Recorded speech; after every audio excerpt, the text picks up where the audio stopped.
Physical geography कर रहे थे हम, ठीक है। आज का टॉपिक है ज्वालामुखी, वॉल्केनो, ठीक है। सबसे पहले ये लिख दीजिए, safety valve of the earth कहा जाता है। क्या कहा जाता है? वॉल्व समझते हैं? हाँ जी, वॉल नहीं बोल रहा हूं मैं, वॉल्व बोल रहा हूं, valve, safety valve of the earth. Valve मतलब वन डायरेक्शन, जिसमें वन डायरेक्शन गति होगी उसको क्या बोलेंगे? वॉल्व। जैसे साइकिल में टायर में आप हवा भर रहे हैं तो अंदर तो जाएगी, बाहर नहीं निकलेगी, जब ढीला करेंगे वॉल्व तभी निकलेगी। समझ में आ रहा है? Diode valve, di electrode valve, one direction. Triode valve, tri electrode valve, 3 electrode होंगे, वॉल्व होगा, लेकिन इलेक्ट्रिसिटी की जो वो होगी वो एक ही डायरेक्शन में जाएगी, एक डायरेक्शन में जाएगी।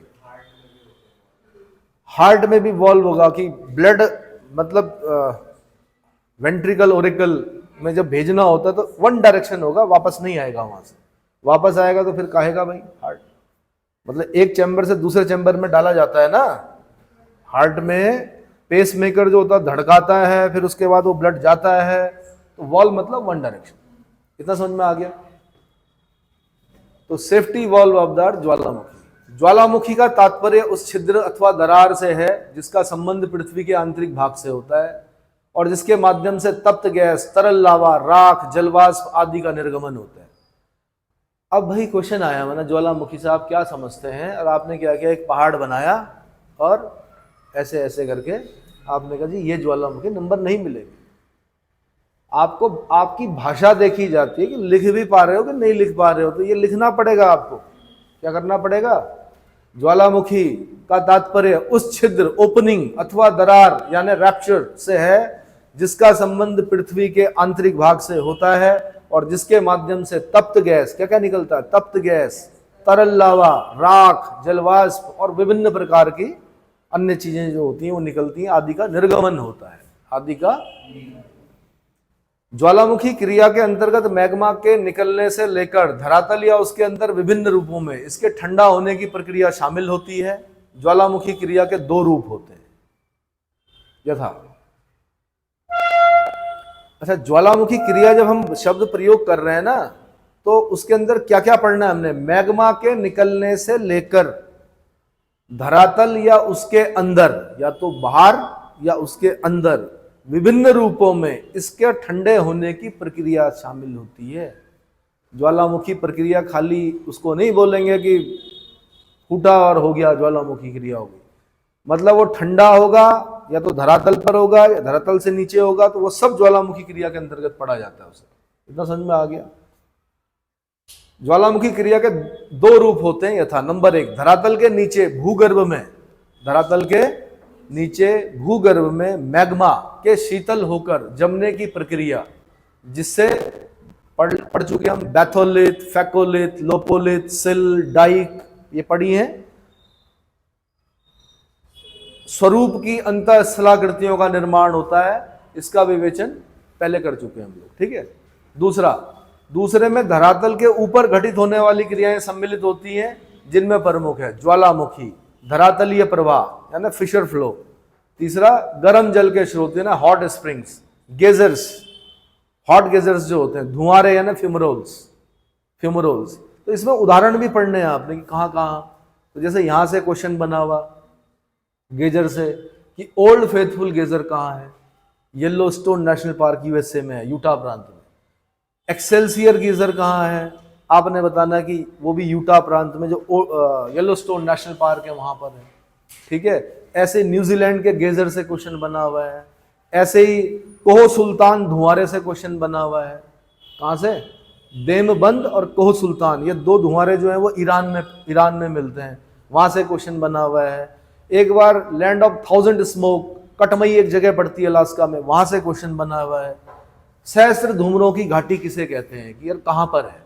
तो कटमई एक जगह पड़ती है, सहस्त्र धूमरों की घाटी इसलिए बोलते हैं, घाटी है, पूरी वैली है, जगह जगह पर जो छिद्र है वहां से धुआं निकलता रहता है।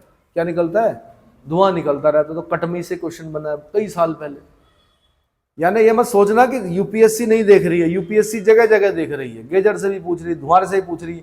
गर्म जल स्रोत, भारत के गर्म जल स्रोत अलग और विश्व के गर्म जल के स्रोत अलग। और फिर उसमें भी जियोथर्मल एनर्जी जब गर्म पानी का कहीं पर स्रोत होगा तो जियोथर्मल एनर्जी बनेगी वहां पर। क्या बनेगी? मणिकरण साहब चले जाइए आप हिमाचल प्रदेश में, जियोथर्मल एनर्जी का प्लांट है वहां पर। उत्तराखंड में अभी मुझे नहीं लगता कि लगाया कहीं पर भाई जियोथर्मल एनर्जी। गर्म जल के स्रोत हैं हमारे उत्तराखंड के। अगर उत्तराखंड का पेपर दे रहे हैं तो फिर गेजर से पढ़ना पड़ेगा आपको कि भैया जब हम केदारनाथ जाते हैं तो नीचे जो स्टेशन है कौन सा, गौरीकुंड, वहां पर गर्म जल का स्रोत है। बद्रीनाथ जब हम जाते हैं वहां पे गर्म जल का स्रोत है। जब हम गंगोत्री जाते हैं तो गंगनानी में गर्म जल का स्रोत है। तपोवन में भी है, तपोवन में गर्म जल का स्रोत है। तो जहां जहां गर्म जल का स्रोत होगा वो चिन्हित करने पड़ेंगे आपको कि भैया यहाँ पर क्या है, गेजर से। हमारे गेजर बहुत छोटे हैं, न्यूजीलैंड के गेजर बहुत बड़े बड़े हैं, 50-50 फुट ऊंचा। क्या करते हैं? पानी उछालते हैं। क्या करते हैं? पानी उछलता है वहां पे एक टाइम इंटरवल के बाद। एक्सेल्सियर और जो फेथफुल गेजर है शायद उसमें भी ऐसा ही होता है, एक टाइम इंटरवल। समझ में आ रहा है? ऐसी धुआरे वो हमारे यहाँ पर नहीं है। धुआरे आपको ईरान के कोह सुल्तान देवबंद में मिलेंगे। और गर्म जल के स्रोत हो गए, ये गेजर टाइप नहीं, हमारे यहाँ गर्म जल के स्रोत है, हॉट स्प्रिंग्स हमारे यहाँ। क्या है? गेजर नहीं बोलेंगे उनको। गेजर आपका कहाँ? यूएसए में बता दिया मैंने, न्यूजीलैंड में बता दिया, अन्य जगहों पर भी होंगे। ऐसे फिशर फ्लो, ज्वालामुखी। फिर ज्वालामुखी पढ़ने पड़ेंगे आपको सारे, इनके प्रकार पढ़ने पड़ेंगे, किस प्रकार के ज्वालामुखी हैं, है ना। अगर प्लिनी ने किसी ज्वालामुखी का वर्णन अपनी किताब में कर दिया, नेचुरल, प्लिनी की किताब का नाम क्या है? नेचुरल हिस्टोरिका, देखना, नेचुरल हिस्टोरिका में अगर प्लिनी ने लिख दिया कि 78 AD के आसपास ही मैंने एक वॉल्केनो देखा है, तो वो हो गया प्लिनियन टाइप वॉल्केनो। क्या हो गया? ये यूपीएससी का क्वेश्चन है। और प्लिनियन टाइप वॉल्केनो आपने पढ़ा और फिर पूछ लिया उसने पीलियन टाइप वॉल्केनो, क्या पूछा? तो फिर गड़बड़ हो गया, क्योंकि पीलियन टाइप वॉल्केनो तो अलग है, प्लिनियन टाइप वॉल्केनो अलग है। पीलियन टाइप वॉल्केनो आपको कहां पर मिलेगा? मार्टिनिक आइलैंड पर मिलेगा एक वॉल्केनो, उसको बोलेंगे शायद पीलियन टाइप वॉल्केनो। क्या बोलेंगे? तो वॉल्केनो के प्रकार भी पढ़े, बड़े बारीक प्रश्न पूछे जाते हैं। मैं आपको बता रहा हूं पढ़ाने से पहले कि इस प्रकार के प्रश्न पूछे जाएंगे, ठीक है। नेपल्स नगर बर्बाद हो गया जी, इटली में एक नेपल्स नगर है, किस वॉल्केनो के फटने से बर्बाद हुआ? क्या हुआ था वहां पर? वहां पर कुछ लोग थे जो वॉल्केनिक डस्ट और वॉल्केनिक उससे मरे और वो पत्थर बन गए। पत्थर बन गए मतलब उस पर वॉल्केनिक डस्ट लगी लगी लगी, और क्या हुआ? जो लेटा हुआ है वो लेटा हुआ ही है अभी भी। जो माँ अपने बच्चे को गोद में लेके बैठी हुई वैसे ही बैठी हुई, उनके चेहरों पर, उन पत्थरों के चेहरों पर वो डर के भाव दिख रहे हैं जो एक माँ के चेहरे पर अपने बच्चे के लिए होते हैं, वो भाव आज भी दिख रहे हैं। देखिए मोबाइल पे, देखिए नेपल्स नगर में जाइए कहीं, उसके अगल बगल दिखेगा आपको, है ना। ऐसे ही आपसे विसुवियस पूछेगा, ऐसे ही आपसे क्या पूछेगा? लाइट हाउस ऑफ मेडिटेरेनियन सी पूछेगा। कहाँ पूछेगा? आपको बताना पड़ेगा कि भूमध्य सागर में एक लिपारी आइलैंड है, इटली है, इटली के नीचे सिसिली है, सिसिली के अगल बगल एक लिपारी आइलैंड है, उसमें एक स्ट्रोम्बोली वॉल्केनो है, जिसको क्या बोलते हैं?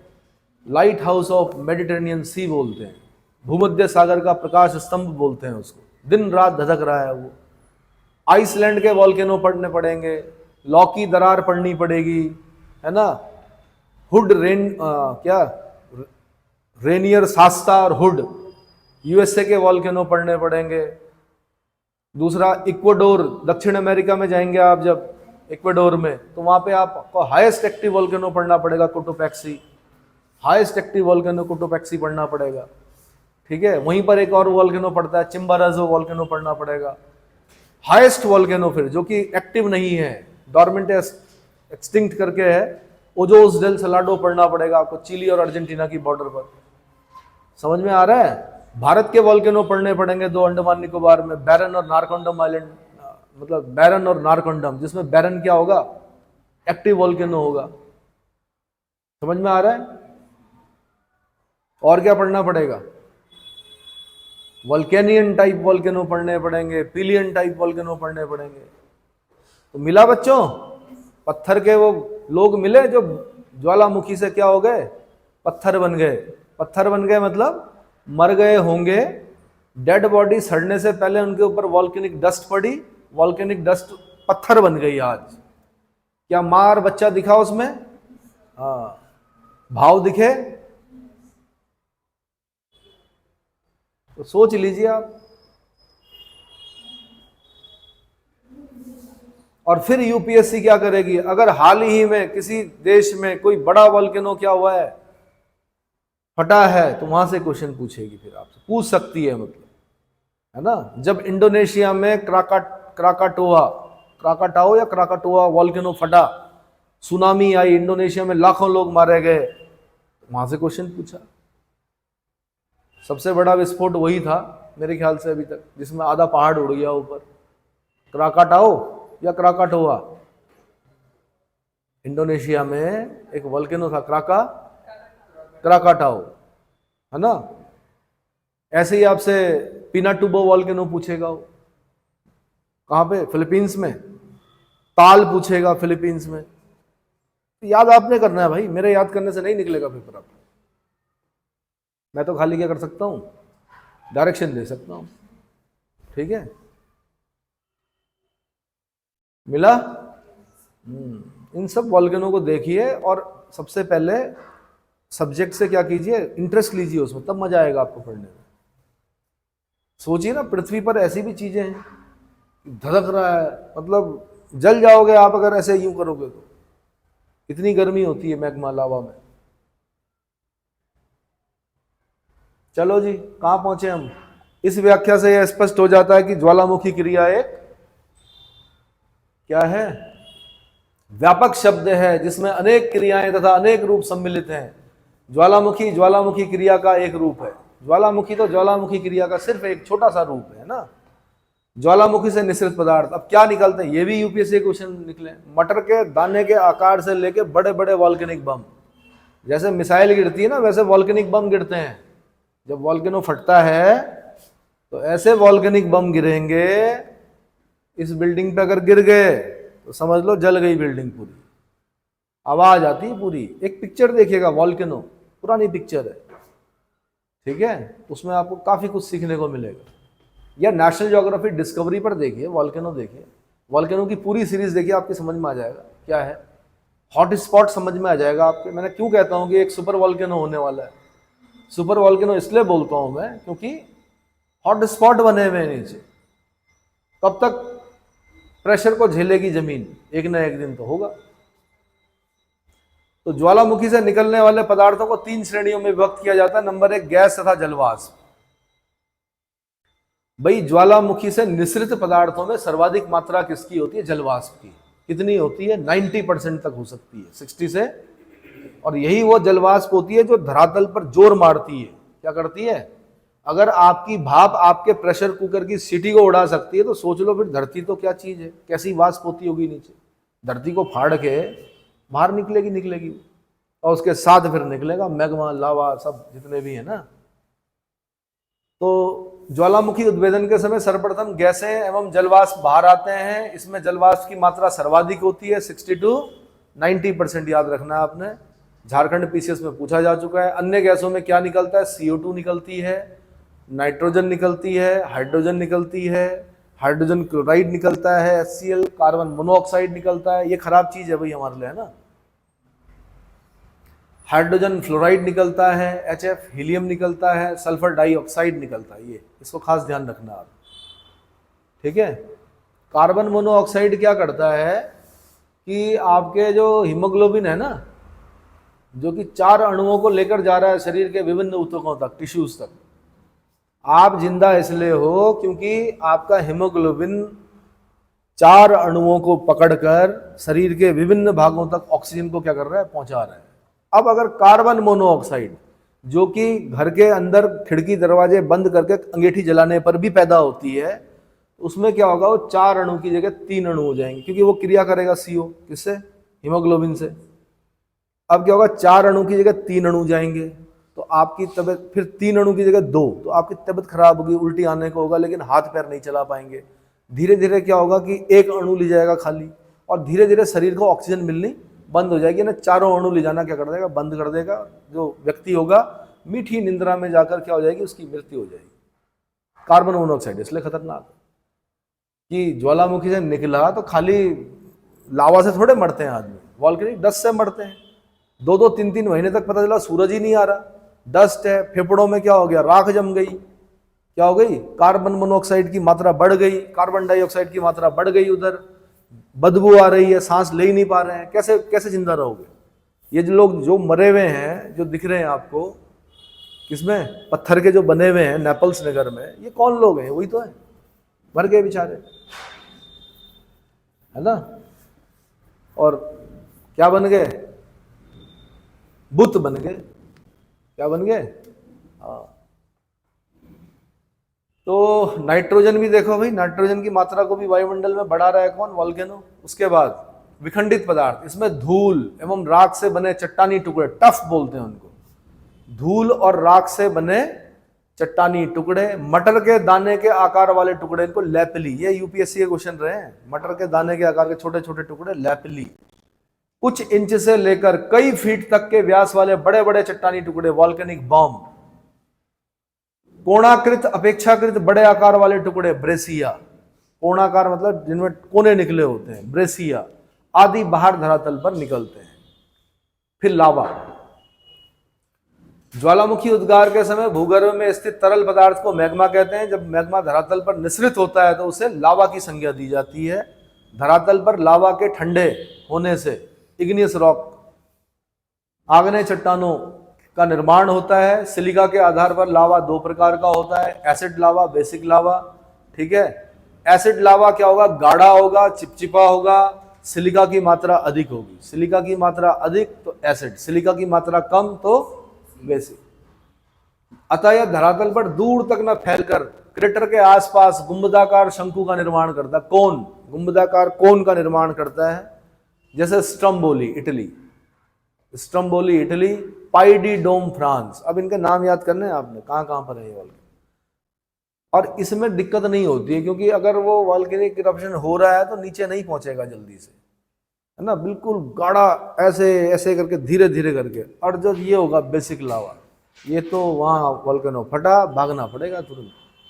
क्या है, पायरोक्लास्टिक फ्लो। वो मूवी जो है मेरे ख्याल से उसमें यही दिखा रखा कि जो शहर के नीचे पाइपलाइंस होती है ना, नहीं होती सिवरेज, उनमें उनकी ट्यूब्स में चला जाता है वॉल्केनो, फिर वो ढक्कनों को फोड़कर निकलता है सड़क की जगह जगह पर, है। और जो मेट्रोज बिछाई हुई होती है उन सुरंगों से क्या होता है, लावा प्रवेश कर जाता है। बड़ा अंग्रेज जो है पता नहीं क्या सोचते हैं, हम लोग वही है, कुछ कुछ होता है ना, भड़का रहे हैं युवाओं की भावनाओं को। वैसे ही बेचारे परेशान, वैसे ही हारमोनियल उथल पुथल, ऊपर से आपने ऐसे गाने बना दिए, ऐसी पिक्चरें दिखा दी, जिससे क्या हो गया, क्या हो गया, और परेशानियां खड़ी हो गई। तो दूर रहिए इन चीजों से भाई, बेसिक लावा। और जब बन जाओ तो अपना जब मकान बनाओ तो एक पिक्चर हॉल भी बनाना ऊपर, जैसे अंबानी ने बनाया है ना, बैठ के देखना परिवार के साथ, क्या दिक्कत। तब नहीं मना कर रहे हैं। अभी फिलहाल कुछ जो आपकी, जैसे अभी आप बता रहे थे 12वीं फेल, अगर आपको इंस्पिरेशनल कोई मूवी दिख रही है, ऐसी पिक्चरें देखिए, है ना। धूम मचाले नहीं देखनी, ठीक है, वो दिक्कत कर सकती है। और जो सच्चाई है वो थोड़ा उससे रिलेटेड, नक्सलवाद पर कुछ पिक्चरें बनी है, वो देख लो। पान सिंह तोमर देखिए, तब हो सकता है आपके अंदर क्या आए, एक अच्छा अधिकारी बनने का, गरीबों के प्रति के संवेदनशील हो जाएं आप, ठीक है। कोई भी व्यक्ति बागी कब बनता है, जब उसके साथ क्या होता है, कुछ अन्याय होता है, तभी वो बागी बनता है। और जब एक फौजी बागी बनता है ना, पान सिंह तोमर जैसा, तो फिर हिल जाता है पूरा सिस्टम, प्रशासन जिसे बोलते हैं।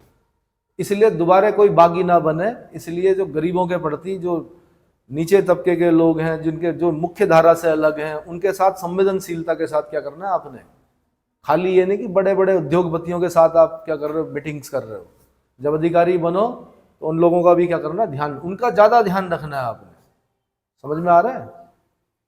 चलो जी, बेसिक लावा, यह हल्का पतला धरातल पर शीघ्रता से फैलने वाला कम सिलिका युक्त लावा होता है। अतः इससे चपटा एवं शील्ड शंकु का निर्माण होता है। चपटा एवं शील्ड शंकु का निर्माण होता है, जैसे मोनालोवा शंकु। हवाई द्वीप पर वॉल्केनो है मोनालोवा, ठीक है। हवाई द्वीप आपका मैंने बताया था आपको कि 50वां राज्य है किसका, यूएसए का। यूएसए के 50 राज्य हैं, 2 राज्य उसके बाहर हैं, एक हवाई हो गया और एक अलास्का हो गया। 48 राज्य उसके अंदर है, जो मैप में दिख रहा है आपको, ठीक है। 49वां राज्य उन्होंने रूस से खरीदा था, अलास्का। किससे? रूस को जरूरत थी पैसे की, बेच दिया, दुश्मन को बेच दिया, गलती कर दी। आज रूस पछताता है कि क्यों बेचा होगा, ठीक है। दूसरा हवाई जो है 50वां राज्य है, हवाई द्वीप, जिसकी वजह से वो पैसिफिक पर नजर रखता है। किस पर? पैसिफिक पर नजर रखता है। यूएसए के झंडे में स्टार एंड स्ट्रिप्स बोलते हैं उसको, 50 तारे दिखेंगे आपको, 13 उसमें पट्टियां दिखेंगी। 13 पट्टियां वो पट्टियां हैं, जब ब्रिटेन ने यूएसए को कब्जा किया तो 13 राज्य बसाए उसने पहले, इस तरफ वाले। कितने? उन 13 राज्यों को डिनोट करती हैं वो 13 पट्टियां। उसके बाद पूरा पूरा ऐसे ऐसे ऐसे करते पूरा यूएसए क्या हो गया, उनका हो गया, ठीक है। तो 50 राज्य बने, तो 50 तारे जो डिनोट करते हैं वो किसको डिनोट करते हैं? किसको डिनोट करते हैं? 50 राज्यों को डिनोट करते हैं। और जब वो ब्रिटेन से चले थे तब उनका झंडा था यूनियन जैक। ब्रिटेन के झंडे को क्या बोलते हैं? यूनियन जैक बोलते हैं। और आप अपने झंडे को क्या बोलते हो? Try colour flag. कितने रंग होते हैं ट्राई कलर फ्लैग में? 4 रंग होते हैं, ठीक है, क्योंकि एक नीले रंग का चक्र भी होता है उसमें, ठीक है। और एक बच्चे ने कहा है कि मैंने 5 देखे हैं, क्योंकि मेरे पिता जब शहीद हुए बॉर्डर पर, क्योंकि सिपाही थे, बॉर्डर पर जब शहीद हुए तो मैंने एक लाल रंग भी देखा कि तिरंगे पर। और मैं कई जगह देख रहा हूं कि 5 रंग है तिरंगे पर। कितने?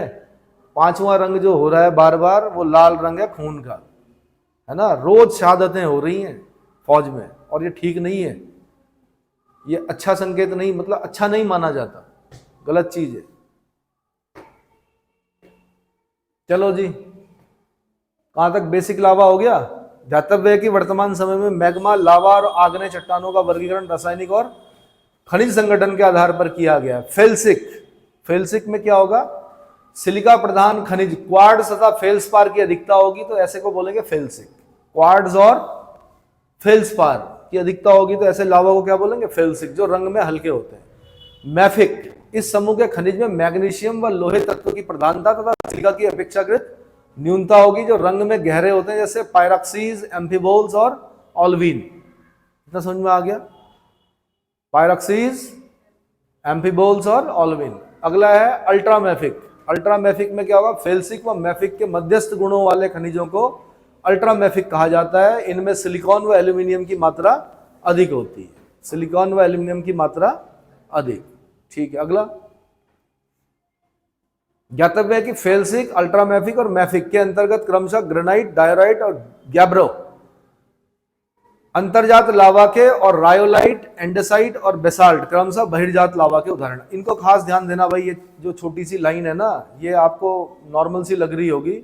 फेल्सिक, अल्ट्रामैफिक और मैफिक के अंतर्गत ग्रेनाइट, डायोराइट, गैब्रो अंतर्जात इंट्रूसिव लावा के, अंतर्जात लावा के, और रायोलाइट, एंडेसाइट और बेसाल्ट क्रमशः एक्सट्रूसिव यानी बहिर्जात लावा के उदाहरण है। ये खास लाइन ध्यान रखनी है आप, ठीक है। चलो जी आगे। ज्वालामुखी के अंग। लावा जब ज्वालामुखी छिद्र के चारों तरफ क्रमशः जमा होने लगता है तो ज्वालामुखी शंकु का निर्माण होता है, वॉल्केनिक कोन का निर्माण होता है। जब जमाव अधिक हो जाता है तो शंकु काफी बड़ा हो जाता है तथा पर्वत का रूप धारण कर लेता है। इस प्रकार के शंकु को ज्वालामुखी पर्वत या वॉल्केनिक माउंटेन कहते हैं, ये सबको पता है। इस पर्वत के ऊपर लगभग बीच में एक छिद्र होता है जिसे ज्वालामुखी छिद्र यानी वॉल्केनिक वेंट कहते हैं। क्या कहते हैं? वॉल्केनिक वेंट कहते हैं। ऊपर कीजिए भाई, वो जो बीच में ट्यूब है दैट इज वेंट। आगे करो। वॉल्केनिक वेंट कहते हैं। इस छिद्र का धरातल के नीचे भूगर्भ से संबंध एक पतली नली से होता है। इस नली को ज्वालामुखी नली, ज्वालामुखी वॉल्केनिक वेंट नली, वॉल्केनिक पाइप, जो पाइप होगा जो नीचे तक जा रहा होगा, वेंट हो गया, फिर पाइप हो गया, और उस पाइप का संबंध कहां तक है? बोला तो ऐसा जाता है कि क्रस्ट के नीचे क्या मेंटल, मेंटल तक से क्या आता है? मैग्मा लावा आता है आपका, है ना। ज्वालामुखी नली कहते हैं, जबकि ज्वालामुखी का छिद्र विस्तृत हो जाने पर उसे ज्वालामुखी का मुख यानी वॉल्केनिक क्रेटर कहते हैं। क्या कहते हैं? जब धसाव या अन्य कारणों से ज्वालामुखी का विस्तार अत्यधिक हो जाता है तो उसे कैल्डेरा कहते हैं। सीधी सी बात है। पहले कौन बना? कौन बना? ट्यूब तो होगी ना जहां से निकल रहा होगा मैग्मा, उसी से तो कौन बना। पहले धरातल पर छिद्र होता है, जमा होता रहेगा होता रहेगा होता रहेगा, कौन बना। कोन का जो मुंह है उसको क्रेटर बोल रहे हैं। क्या बोल रहे हैं? पर क्रेटर कई बार क्या होता है, धस जाता है, ऐसे ऐसे धस गया, तो क्या बोलेंगे? कैल्डेरा बोलेंगे उसे। यानी क्रेटर जब बहुत बड़ा हो गया तो उसको क्या बोल रहे हैं? कैल्डेरा। और एक कैल्डेरा के अंदर कई क्रेटर भी हो सकते हैं फिर, तो ऐसे कैल्डेरा को बोलेंगे नेस्टेड कैल्डेरा। क्या बोलेंगे? जैसे घोंसले में अंडे होते हैं पक्षी के, वैसे ही उस क्रेटर के अंदर अलग अलग क्या है? क्रेटर बने हुए। ठीक है। और अगर उस क्रेटर पर पानी भर जाए तो क्रेटर लेक बोलेंगे। कोई उल्का पिंड धरती पर गिर जाए, खड्डा बन जाए, उसको भी क्रेटर बोलेंगे। और उसमें पानी भर जाए तो उसको भी क्रेटर लेक बोलेंगे। जैसे लोनार, महाराष्ट्र, बुल्ढाना डिस्ट्रिक्ट, लोनार बुल्ढाना डिस्ट्रिक्ट महाराष्ट्र में क्रेटर लेक है, लेकिन वो ज्वालामुखी नहीं है। उसको क्या बोला जाता है? किससे बनी हुई है? उल्का पिंड के गिरने से खड्डा बना हुआ है। चलो जी आगे। तो है समय 26 मिनट का। ठीक है। ज्वालामुखी के प्रकार, विभिन्न आधारों पर ज्वालामुखी को अधोलिखित प्रकारों में वर्गीकृत किया गया है। नंबर 1, सक्रियता के आधार पर। ज्वालामुखी उद्गारों के बीच अवकाश के आधार पर ज्वालामुखी को 3 श्रेणियों में विभक्त किया गया। नंबर 1, सक्रिय ज्वालामुखी। नाम से ही पता चला, सक्रिय, हर समय जिसमें से क्या है? मैग्मा निकल रहा है, धुआं, धूल, राख, चट्टान। इसमें एग्जाम्पल याद रखना है आपने, और ये याद रखना है 500 से अधिक एक्टिव वॉल्केनो है। कितने? मोर देन 500 एक्टिव वॉल्केनो है। भारत का एकमात्र एक्टिव वॉल्केनो बैरन। ऊपर करो भाई, ऊपर। ऐसे ज्वालामुखी जिनके मुख से सदैव धूल, धुआं, वाष्प, गैस, इतना ऊपर मत करो, राख, चट्टान खंड, लावा आदि पदार्थ बाहर निकलते रहते हैं, सक्रिय ज्वालामुखी कहलाते हैं। वर्तमान में इनकी संख्या 500 से अधिक है। भारत में एकमात्र सक्रिय ज्वालामुखी अंडमान निकोबार द्वीप समूह में बैरन आइलैंड है। ठीक है। विश्व के कुछ प्रमुख सक्रिय ज्वालामुखी निम्नलिखित हैं। हवाई द्वीप पर किलायू संसार का सबसे सक्रिय ज्वालामुखी है। ठीक है। पापुआ न्यू गिनी में लांगिला और बागाना, इंडोनेशिया में समेरू और मिरापी, तन्ना द्वीप वनुआतू में यासुर विगत 800 वर्षों से सक्रिय है। सिसिली द्वीप का माउंट एटना, सिसिली इटली में पड़ता है। सिसिली इटली के नीचे सिसिली द्वीप का माउंट एटना, लिपारी द्वीप का स्टम्बोली, ये सब धधकते हुए ज्वालामुखी। और भी हैं। इक्वाडोर का कोटोपैक्सी ये हाईएस्ट एक्टिव वोल्केनो है। ठीक है। अंडमान निकोबार का बैरन द्वीप, हवाई द्वीप का मोना लोआ, अर्जेंटीना चिली की सीमा पर ओजोस डेल सलाडो, अंटार्कटिका। मैं यहां से पूछता क्वेश्चन, कहां से पूछता? धरती पर तो घूम गए, थोड़ा बर्फ की तरफ ले जाता, आपको पूछता माउंट एरेबस कहां पर है? Answer Antarctica.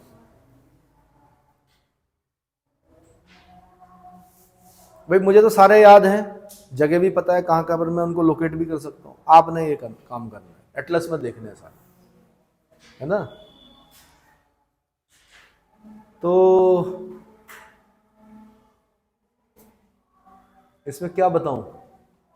महाद्वीपों की सर्वोच्च ज्वालामुखी चोटियां, ओजोस डेल सलाडो दक्षिण अमेरिका की है। किलिमंजारो ये ऐसा नॉर्थ ईस्ट तंजानिया में पड़ता है। किलिमंजारो अफ्रीका में। इसका मुंह बहुत चौड़ा है। सबसे चौड़ा मुंह वाला वॉल्केनो कौन सा है? ये है किलिमंजारो। और इसके ऊपर कमाल की बात है कि 0 डिग्री इक्वेटर के बहुत नजदीक है ये, मतलब इक्वेटर पर नहीं है लेकिन नजदीक है, फिर भी इसका जो शिखर है वो हिमाच्छादित रहता है। क्या रहता है? हिमाच्छादित। तो अफ्रीका में वो शिखर बताइए जो 0 डिग्री इक्वेटर के नजदीक होने के बावजूद भी हिमाच्छादित रहता है। तो जल्दी से दिमाग यूपीएससी में जाता नहीं है। आंसर किलिमंजारो, क्योंकि 5000 6000 के आसपास, 5000 से ज्यादा हाइट है इसकी। कितनी? 5000 से ज्यादा हाइट होगी। एल्ब्रस ये यूरोप में है, कॉकेशस माउंटेन रेंज में है। ठीक है। पिका डे ओरिजावा ये नॉर्थ अमेरिका में, ट्रांस मैक्सिकन ज्वालामुखी बेल्ट में है। देवबंद एशिया में, एल्बुर्ज देवबंद ये मैंने ईरान में बताया था आपको, ईरान में बताया था ना। हाँ। माउंट गिलुवे ऑस्ट्रेलिया में, सदर्न उच्च भूमि। ये तो ऑस्ट्रेलिया में तो ज्वालामुखी नहीं होते मेरे ख्याल से, ये कैसे दे रहे हैं यहाँ पर? Mount Sidley Antarctica executive committee श्रेणी। अच्छा पापुआ न्यू गिनी में है वो। ऑस्ट्रेलिया के मुख्य भूभाग में कोई ज्वालामुखी नहीं है, ना वहां कभी बर्फ पड़ती है। आगे आगे करिए। इक्वेडोर का कोटोपैक्सी, नीचे करो, थोड़ा नीचे करो, नीचे। इक्वेडोर का कोटोपैक्सी, अंडमान निकोबार का बैरन द्वीप, हवाई द्वीप का मोना लोआ। ये हो गया क्या? हो गया, ठीक है। आगे अब है प्रसुप्त ज्वालामुखी, डॉर्मेंट। प्रसुप्त मतलब जो अभी फिलहाल सो गया है और कब उठ जाए कुछ पता नहीं। कुछ वॉल्केनो ऐसे थे जो 78 AD में फटे थे, उसके बाद सीधे कई सौ साल बाद फटे। ठीक है, ऐसे ज्वालामुखी जिनमें निकट अतीत में उद्गार नहीं हुआ है लेकिन जिसमें कभी भी उद्गार हो सकता है, प्रसुप्त ज्वालामुखी की संज्ञा से जाने जाते हैं। इटली का विसुवियस, इटली का, जापान का फ्यूजियामा, इसको होली माउंटेन बोलते हैं जापान के लोग। क्या बोलते हैं? पवित्र पर्वत, फ्यूजियामा। क्यों करते हैं? फटना मत भाई, पूजा करते होंगे ना, दोबारा मत करना, वो तबाही मत लाना जो पहले हमारे पूर्वज बताते हैं। ज्वाला मतलब जापान के लोग बोलते होंगे ना, अरे भाई किंवदंतियां चलती हैं, दादी ने पोते को सुनाया, पोती को सुनाया, उन्होंने अपने पोते पोती को सुनाया, तो बताते होंगे वो फ्यूजियामा कितना खतरनाक विस्फोट हुआ था। इंडोनेशिया का क्राकाटाओ, अंडमान निकोबार का नारकोंडम द्वीप में। आगे फिर शांत ज्वालामुखी, एक्सटिंक्ट, मर गए ये वॉल्केनो, मतलब दोबारा कभी भी इसमें क्या नहीं होगा, उद्गार नहीं होगा लावा का, और इसके कईयों के मुंह पे पानी भर चुका है, झील बन चुकी है, तो इनको बोलते हैं शांत ज्वालामुखी। वैसा ज्वालामुखी जिसमें ऐतिहासिक काल से कोई उद्गार नहीं हुआ है और जिसके पुनः उद्गार होने की संभावना भी ना हो, जैसे ईरान का देवबंद, पाकिस्तान का कोह सुल्तान। यार ये पाकिस्तान में है कि ईरान में है, ये चेक करो जरा। कोह सुल्तान, हम लोगों ने ये ईरान में पढ़ा है, देवबंद और कोह सुल्तान। म्यांमार का माउंट पोपा, तंजानिया का किलिमंजारो, इक्वाडोर का चिम्बारेजो, एंडीज पर्वत श्रेणी का अकांकागुआ। पाकिस्तान में बता रहे हैं। क्या कोह सुल्तान ईरान में भी है? कोई फ्यूमरोल है, धुआरा है कोई? ऐसे करके डालना, कोह सुल्तान धुआरा कहाँ है, कोह सुल्तान फ्यूमरोल कहाँ है।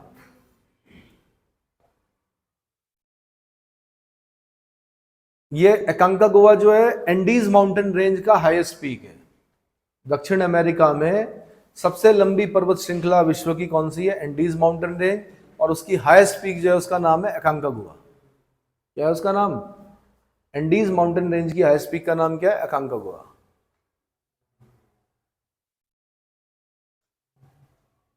कोह सुल्तान मिला कोई धुआरा? अब 20-25 साल पहले पढ़ा था, याद है इसलिए पूछ रहा हूं आपसे।